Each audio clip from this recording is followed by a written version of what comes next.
everybody, what's up? I'm Larry and you're watching the movie Cranks, and last night I got to watch a new to VOD movie that you can currently catch on all your VOD outlets called Archive. I waited a long time and then I saw something. It was you. Written and directed by Gavin Rothery, starring Theo James, of course, from the Divergent series, and Stacey Martin in a sci-fi fantasy set in the near future in the year 2038. Archive is the story of George, a man who lives and works in solitary on a research station in the mountains of Japan.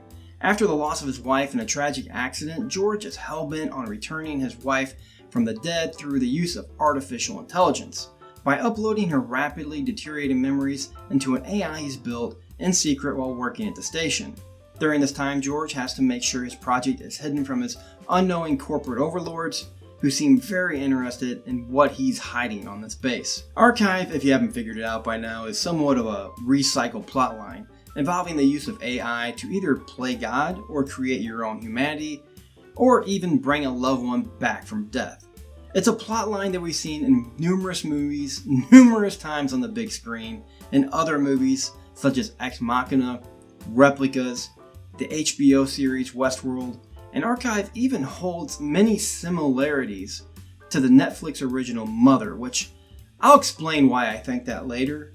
But I went into this one a little bit apprehensive. Rothery here is fairly new to the director's chair and has mostly now just worked on concept art for video games, such as Grand Theft Auto, Star Citizen, Battalion Wars. But somehow, knowing all this, the subject matter here is amazingly gets what feels like a fresh new overhaul and take. And maybe that's because of the direction and the skill of Rothery, who uses this small budget here to his advantage, locating most of the movie inside a small building with only 2 actors to drive the narrative, but yet his utilization of these tiny spaces, the small corridors, the much needed outdoor locations where George works on comm towers, and the CGI rendering of what feels much like a drone shot over the facility built into the side of a large, grand feeling mountain that utilizes a waterfall, rolling hills, and a snowy atmosphere to give this film a much larger effect and set the tone for this entire movie. There's even a time when George leaves this small confines and enters a much larger cyberpunk city for a very short, brief time. Wish I could have got more of that. The effects here, though, I will say, are pretty breathtaking, and that's where I kind of was talking about the Netflix movie Mother. The creations here and the end result was very similar in concept to, I would say, Mother more than Ex Machina, even though much is derived from that film as well. But beyond just these thrilling effects, we have a story that utilizes flashbacks to George's wife, their life together, what happened, that attempt to create a connection to these 2 characters that never, for me, really completely works. For the most part, this story is cliche and predictable. George has obviously been working at this facility for a very long time.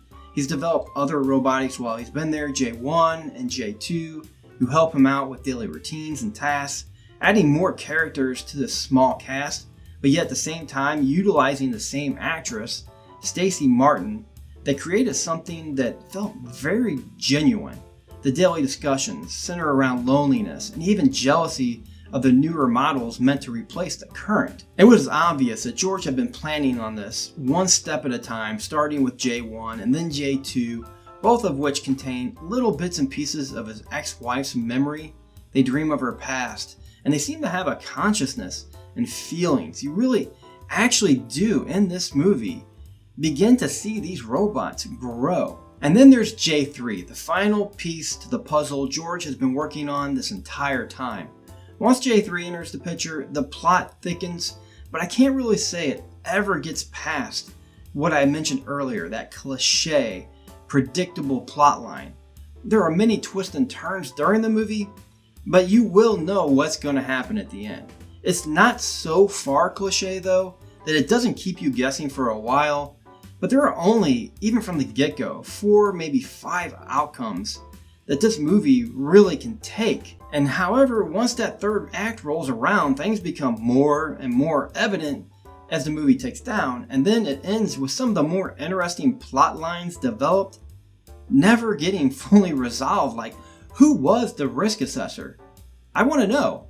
He's an odd futuristic man that George meets while he's in the city that gives him a case with a gun, and there's a little like LCD screen in it, and which apparently has someone standing in front of a camera 24/7 waiting for this case to be opened. The whole thing is interesting, but yet at the same time kind of dumb. If you see the movie, you'll understand what I'm about to say. I mean, what was the purpose of this whole end of the storyline? It never gets answered. The futuristic tech here as well, outside of J3, never really seemed to me to be 100% authentic. It felt more in lines with what you would see in a video game.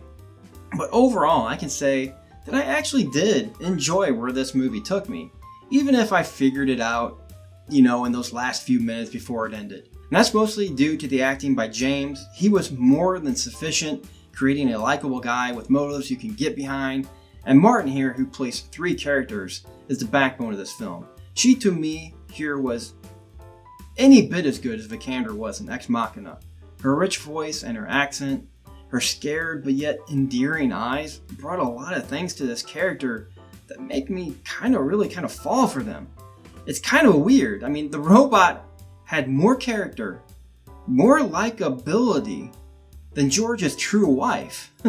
I mean, every time you would get a flashback or an odd conference call from his wife, I would tend to lose those feelings that I had built up during the film. Many times, I'm not even gonna lie here, I just kind of wish George would stop what he was doing and just roll with what he had in front of him.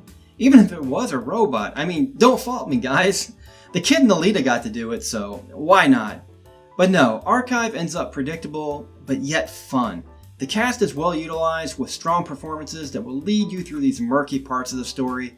The effects felt much more grander than the budget, and even though the story does get resolved in the end, which I was happy about that, there's just way too many loose ends that needed answers.